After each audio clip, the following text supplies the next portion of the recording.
Welcome to another episode of the Loadout Music Podcast, featuring in-depth interviews with a wide range of music personalities, from rock and roll Hall of Famers to Grammy winners and today's rising stars.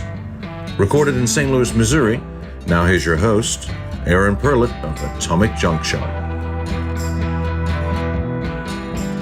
Welcome back to another episode of the Loadout Music Podcast. As always, I'm your host, Aaron Perlett. This episode, we go down a very unique path that I'll need to unwind here. So today, I'm joined by Americana singer-songwriter and producer Greg Griffith, along with Jake Neuman of Jake Neuman and the Jaybirds. Greg not only produced the new album by the Jaybirds, which just dropped a few weeks ago, but also the new album from Atomic Junction, my band, that came out on May 31st. So today, instead of me interviewing one guest, the three of us are going to talk about both albums, the experience, kind of what's next for both bands, and what Greg is up to as well. So Greg, Jake, thank you so much for joining me on this very special episode today. How are you guys both doing? I'm just shy of perfect, man. How are you? I'm never shy of perfect, but I'm in the zone. I'm somewhere around there. Greg, how about you, man? Oh man, I'm great. I'm tired. I'm busy, which is a luxury to be busy. And thanks for having us on. I appreciate it. Yeah. So Greg, you've been on the show before. We've talked about your background at length, where you come from, your history in music. Jake, we have obviously not done that. So I'd love, I know you live near Nashville, but kind of when did you how did you get into music? What was your gateway drug or what have you? Yeah, I mean, like most musicians, I think I was broke up over a girl and was like, you know what? Forget this. Let's kind of do the single thing for a little bit and, pour this energy into something I care about, which, has always been music from the time I was a kid. But just never really reached out about gigs or anything like that. Didn't think I was good enough to play shows. And then just one day I reached out to this little biker bar off of highway or off of China Grade Loop in Bakersfield, California.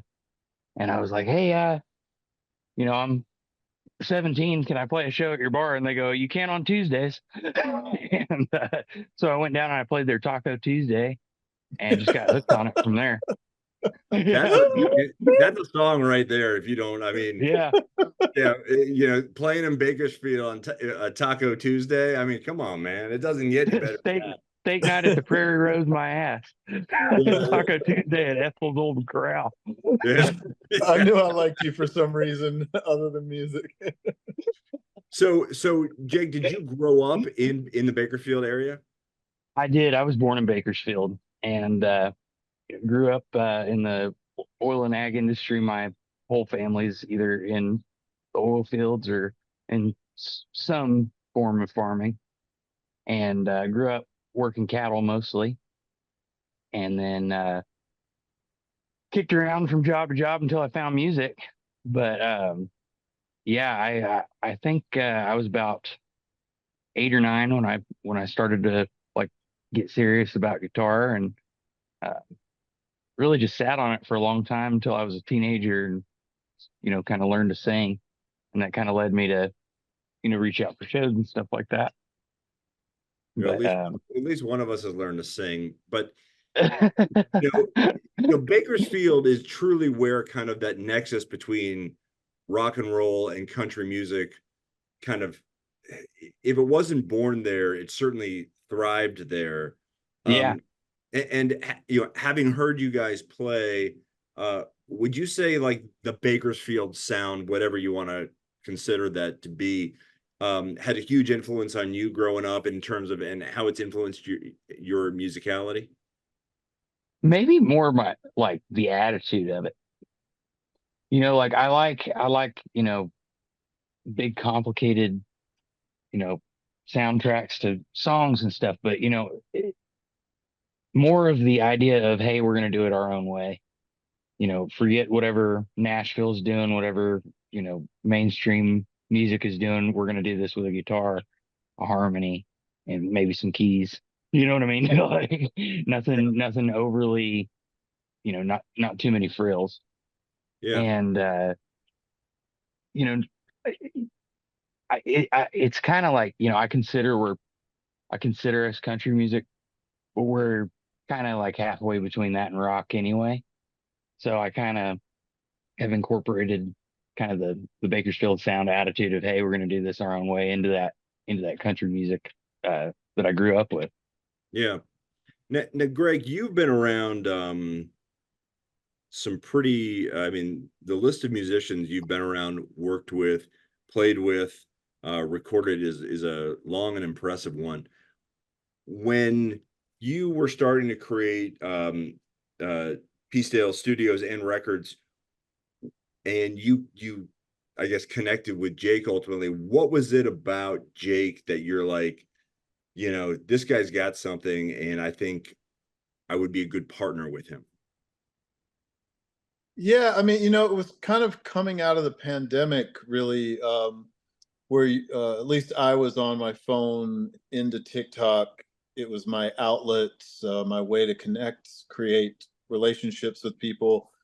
And I had started Peacedale mainly for my own vanity project. Gregory Dwayne put out a couple records, and was kind of coming to terms with what I wanted to do on the course of my life. And the idea of like really doubling down and trying to be some kind of solo artist, and I'm going to be on the road 180 days a year, just did not really make. I have family, and this is not like, if someone handed that to me, maybe, but the amount of work it takes to get to that is daunting and not really what I wanted. And kind of realizing I had produced records and done things, and if there's anything I could hang my hat on, I think I'm decent at that thing, helping people really realize a vision and bring things to life, help people learn, grow in the process, whether they keep working with me or not. It's just like, so anyways, I had decided I wanted to do more production, and I was like, well, I have this label, I've kind of built little bit of a name, SEO search, maybe I can find somebody to work with. And Jake was one of these people. He had been posting the song and singing the song, Say What You Mean. And it was just a powerful song to me. And I just felt like, oh, this is somebody who I like. Sometimes when you meet somebody through the internet, you get a feeling for people. You're like, oh, I feel this person. I feel they're like a good person, and trying to do music, which is hard, and maybe they're in the right place to want to work with some. I was kind of starting my career over in a way too, so felt like maybe they're in a right place to want to work with somebody that's kind of rebuilding what they're doing. And then, like we've said in other interviews and stuff, like I went down for Americana Fest, and we ended up just hanging out at one of Jake's shows and getting a coffee, and I just put it on the table, and he thought about it for 28 seconds and was like, yeah, let's do it. Let's make a record, and then it was like, all right, well, I got to get a studio together and figure out how we're going to do this. And I was slowly rebuilding my studio. And I think Jake was still kind of putting songs together, like what he thought he wanted on a record. And I think sometimes we all need that validation, like, oh, somebody believes in me, I'm going to rise to this occasion. And I'm the same way. Somebody believes in me to do this for them, I'm going to rise to the occasion. And I think, in many ways we both did, and made a really cool record that I'm super proud of. And, I think is foundational for both of us to do the next thing, whatever that is. So. And Jake, what was it like for you? Was this your time kind of, having recorded in the same studio? Was this your time kind of like, you go on this trip up north and, you go to this studio that's really well, like, put together, and you're in this professional environment. Was this your first time like being in an environment like this and working with someone like Greg, or had you done stuff like that before? Yeah. I mean, like, I've done some like little BS stuff in the past, but it was never anything like a professional studio. It was always kind of home recording or amateur recording. I never really worked with. I worked with some decent engineers in the past, but I've never really worked with a producer until Greg, because Greg will come at you with creative ideas and how to, expand this song. And really, I got to give a lot of credit to Greg in this. He kind of heard what was in my head, was this like um, kind of Jason Isbell and the 400 unit style thing that we put together. Um, that was so like, it was so cool to get to like be in a creative space, and like it's not just like, hey, here's a mic, here, play your song, dum dum. You know what I mean? Like it was it was more of a like a creative process. It felt like we were kind of building something.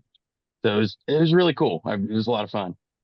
I know when we left the studio with Greg, we came up with this kind of joke, but it was, I mean, actually an affectionate one, because we had felt like Greg's tutelage had been essential to what we had created in there. And so our drummer Brian said, we need to have this "What would Greg do?" So we actually created these T-shirts, and I Yeah, sent Greg one. But dude, I need one. it was, WWGD. yeah, it was very similar. 'Cause I remember I sent Greg a note. I was like, "Hey, do you have a photo of you that I can take the image off?" And he's like, maybe this will do it. I don't think he had any idea. And then I sent him the T-shirt. He's like, "Oh, this is ridiculous." But talk about vanity projects. But yeah, I know when we got out of that experience, we felt like Greg had made us better in every possible way throughout those Yeah. days, those long days that we spent with him in the studio. And it was a really important aspect to our growth as a band, as a collective group of artists together. Yeah, You feel that way when you left? absolutely. I felt like, honestly, a big thing was like realizing how, like, don't get me wrong, like I was playing a lot back in the day. I was probably one of the more busy musicians in Bakersfield, but it had been like 2 years since I'd played a show. And then like you don't realize it, but like that is a perishable skill, and it goes like that. Totally. And it Totally. really does. I mean, you stop for 3 months, you're in trouble, or at least I am. And I got to work with some really awesome musicians, Jeff Hill and Tony Leone, out of Steve Earle and the Dukes and Little Feat, respectively. And man, they were just like it was so much like they were like another. I couldn't even believe could call myself a musician next to these people. Like they were on a Totally. completely different level. And I was like, I've got to go get better at what I'm doing. And kind of spent every day since that point just really, making these songs as good as we can. So when you come out, we don't suck. I mean, that's When we one of the drive 5 beauties hours of and suck. that's the thing about recording is you put that microscope on, and man, it shines a light in some areas sometimes you don't want to even talk about, because Right. sometimes our delusion is what gets us through the day. 100%. But as a producer, it's like when that thing goes on, sometimes you have to have some hard conversations, or there's a process that because Yeah. for me, bringing people to the studios is like I want people to leave there having learned, had a good time. It's as much customer service some days as it is like really making a record. But at the end of the day, we need to make a good record, and sometimes that requires like True. working harder, pushing harder, taking the night and practicing, whatever it takes. It's not always just like rainbows and sunshine in the Yeah, no, studio. yeah, we worked hard. I mean, we were there 5 days. We had 5 songs, or we weren't even there 5 days. What was it? 3 days. Yeah, it We was cut like five we songs. I mean, that was like We had some late nights. I know, it was just one of those things. Like in hindsight, I'm like, oh man, how did we do that in such short Yeah, time?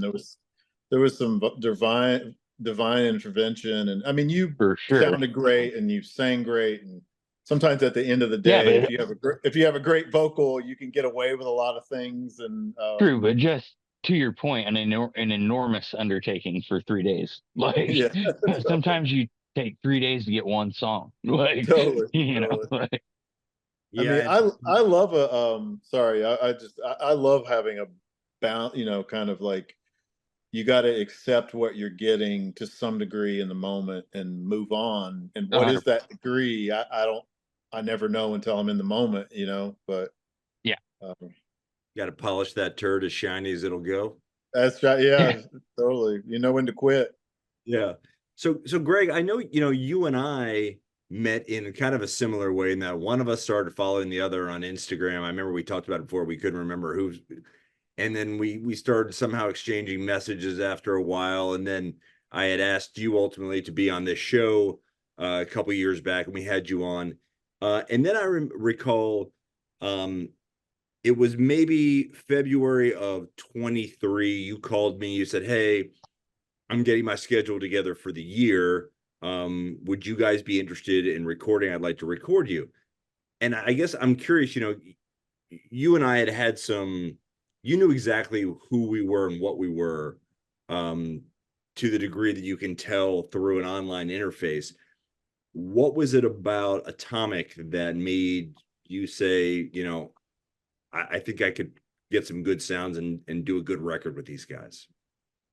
Yeah, I mean, you and I had been talking about possibly doing something. I know it had came up a couple Yeah. times, so we had crossed our paths. That we had we had talked about it, but for me mainly it was I just saw potential there. I heard your live shows, I heard recordings, and for me it's like there's some projects that I feel like I have very little to offer. Like they have it together, they're just geniuses and or whatever, and this was a project I didn't see any geniuses, and I thought I could get in there and do something.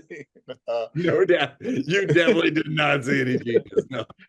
no, it was just like I felt like there was a place for me and my skills of like maybe helping people listen to each other and helping just focus the songs and um sorry, one second. Um and finish it up, in whatever way we had to.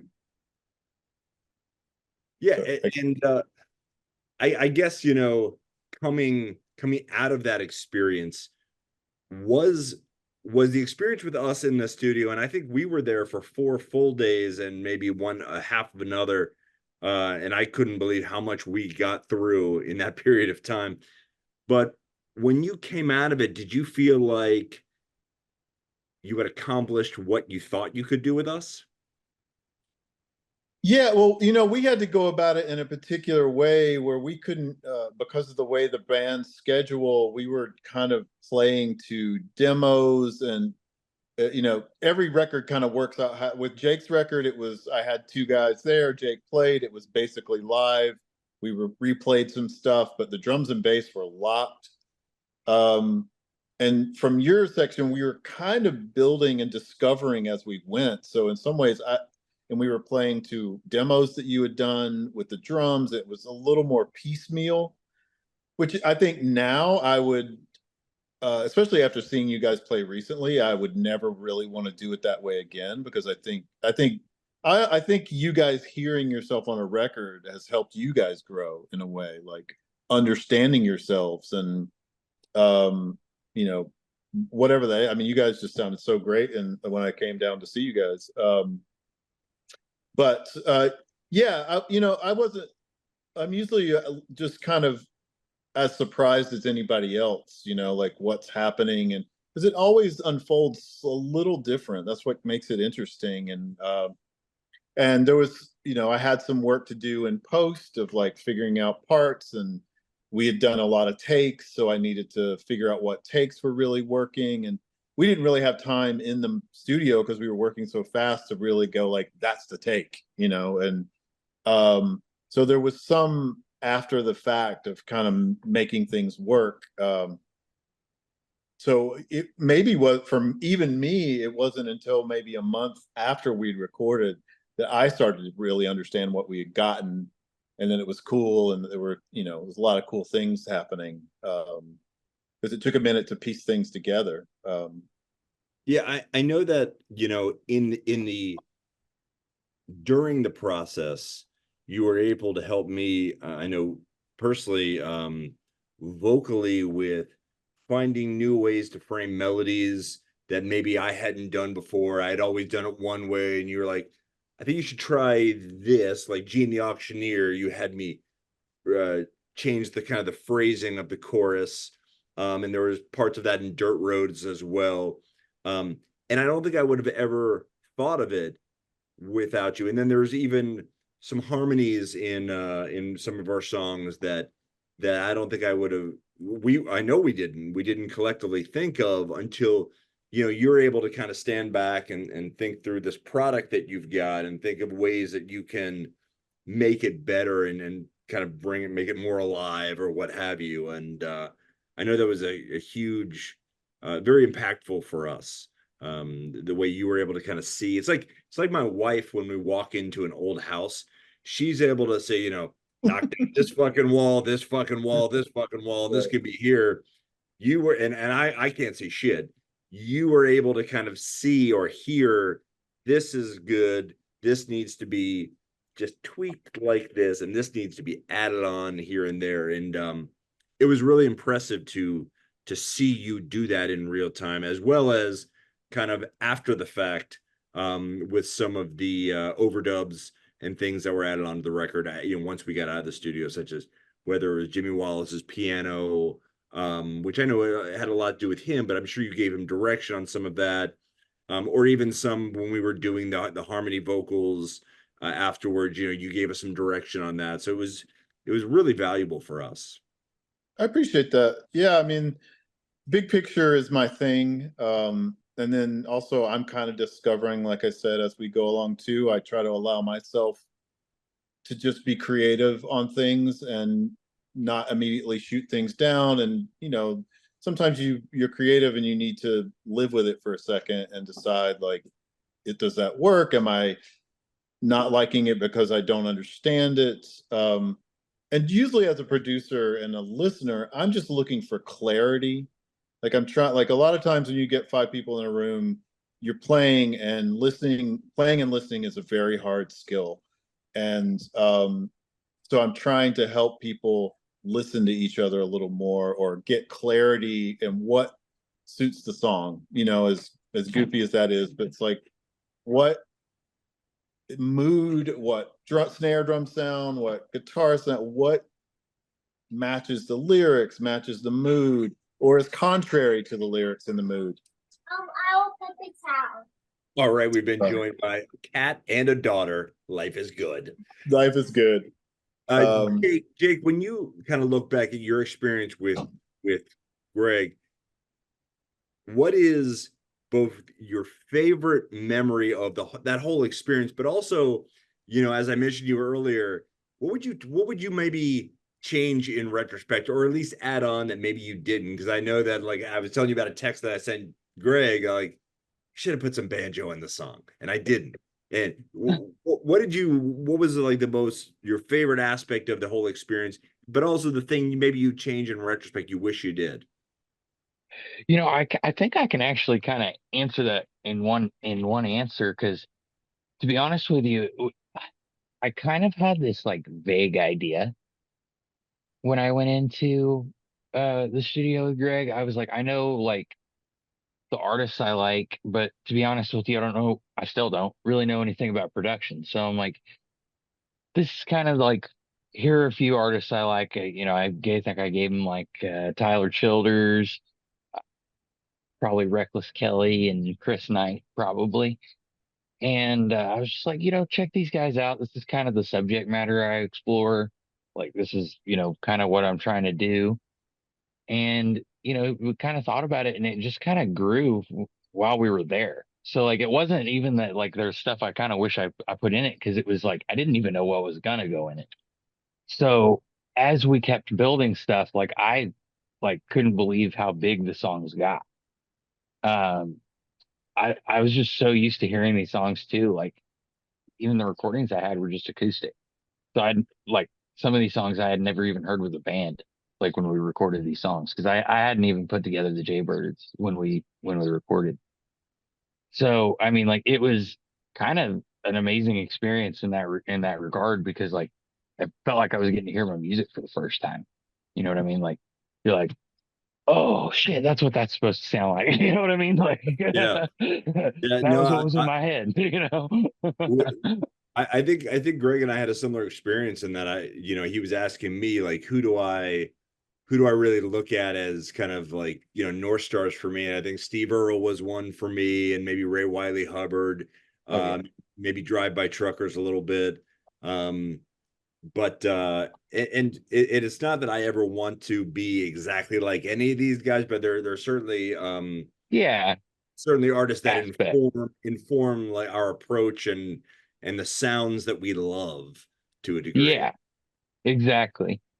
There are guiding forces, I mean, like there you wouldn't have, you wouldn't have Tyler Childers if you didn't have Sturgill Simpson. You might not have Sturgill Simpson if you didn't have Jason Isbell before that. So, like it really following another artist doesn't necessarily mean that you're mimicking them, just to your point there. You're kind of just like mimicking their approach, if that Yeah. makes sense. Greg, when you look back in retrospect, and obviously, hindsight is 2020, with both Jake and the Jaybirds and Atomic, are there things you maybe wish you had done that, and I guess you mentioned one earlier in terms of you said you learned that you would record us differently, but beyond that, in both cases, are there things you wish you had done differently that you realize today? I mean, um, if I was to make a record with the Jake today, we would make a totally different record, but that is only because we made the record we did, like Yeah. and if we hadn't made that record, we probably would still make a different record today, because I don't know, I'm listening to different music today. There's a new hits, whatever those influences are that are in the ether. I let those things drive me. Like I don't try to, and I never wanted to go make a record with a guy in Nashville and it sound like a Nashville record. And that was part of it too, is I felt like Jake was open to letting it not be generic's the wrong word, but too many cliches, if you will, or go down the Sturgill road, NASCAR or truck beer songs. yeah, even just production wise, it's like, Yeah. Jason, the 400 units, they do a thing. I think, we're in that territory, but it's not exactly that. And I just wanted to do something that like was firmly in a genre without being like, oh, what band is, have I heard this before? I want it to feel like, and the record we may make next is going to be totally different because there's different influences. You are a different musician than you were 2 years ago.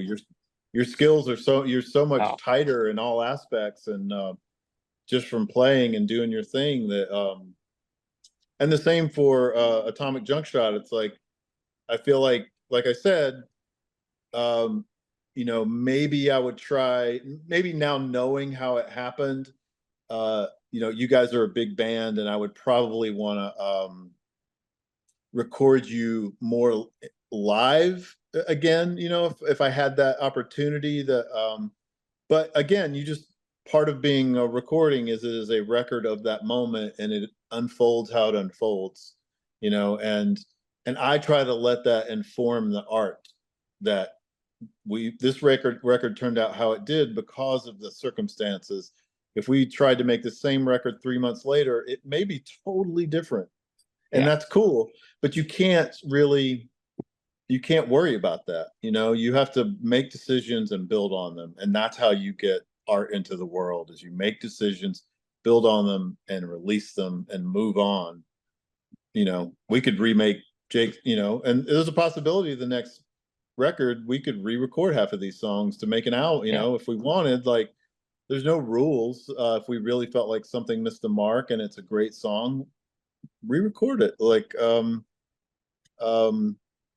and with Atomic Junk Shot, I think there are these North Stars, if you will, people you want for, and then there's just like what's being played, and it's like sometimes what's being played isn't those things. So how do you just let it be what it is and discover, like be surprised by what's actually coming out. And that was one of the cool things for me. It's like, oh, like, Atomic Junk Shot was doing some really cool kind of rock songs to me, like almost replacement-y, indie in a weird way, like fun stuff. And I felt like leaning into really great melodies.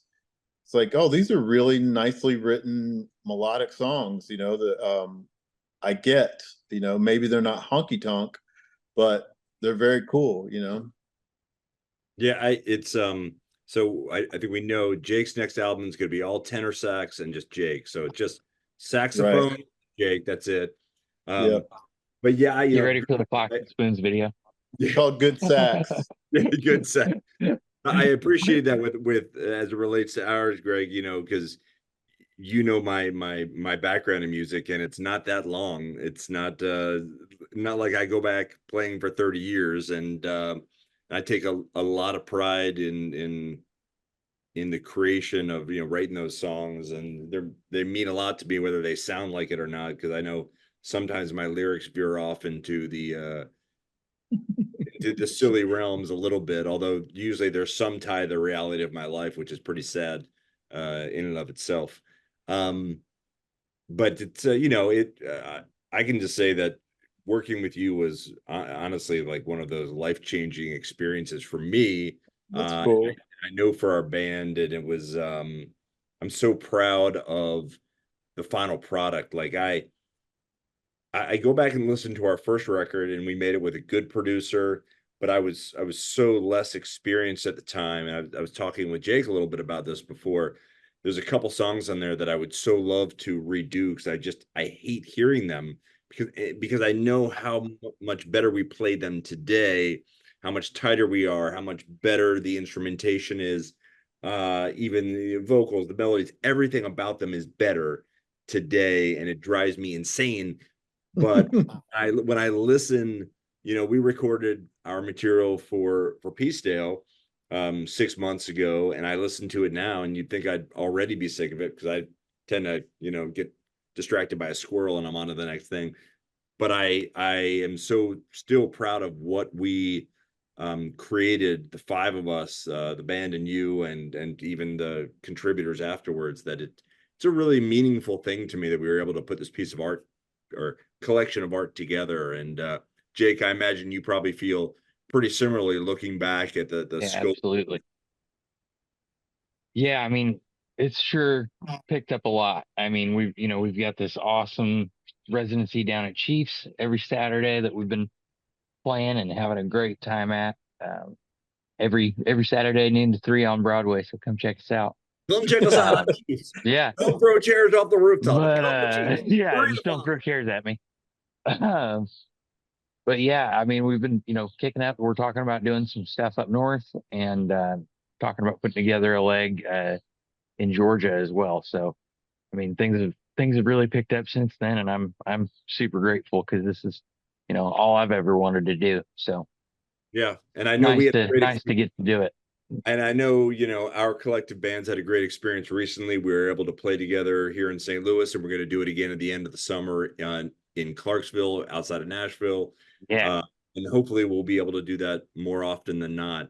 Tell me this, but from both of you, Greg, let's start with you, and then we'll go back to Jake. What does your schedule look like for the rest of the year? Do you have, are you going to be in the studio? Are you going to maybe get back on the road and play a little bit? I know you don't like to go on the road for too long because of your family, as you mentioned earlier. What does the rest of the year at least look like for you?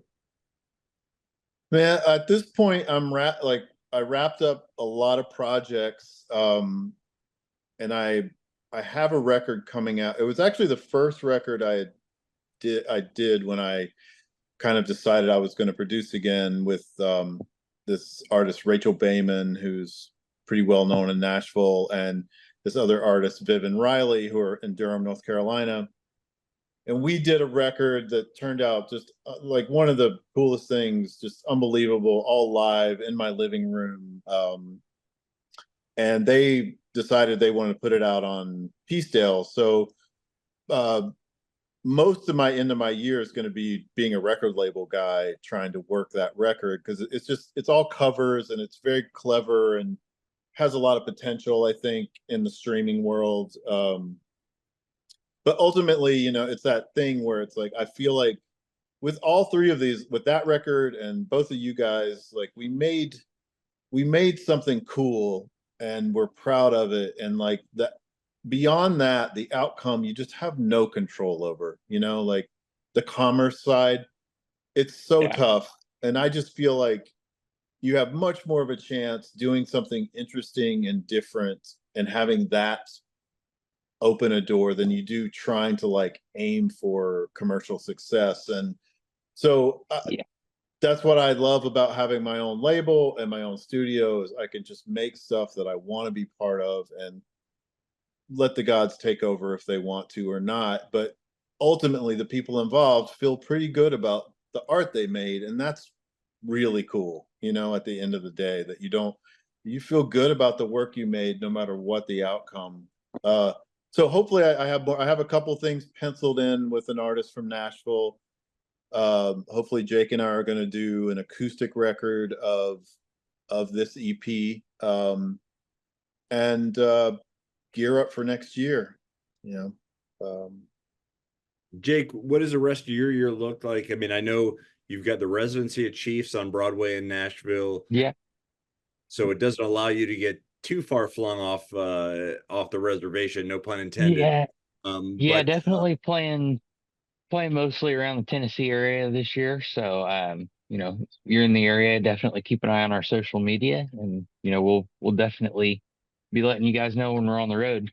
Talking about doing some stuff in September in New York and Georgia. So keep an eye out in those areas. Nice. And I know from Atomic Junction standpoint, we're going on the road to in late June. We'll be playing in Dallas and in Fayetteville.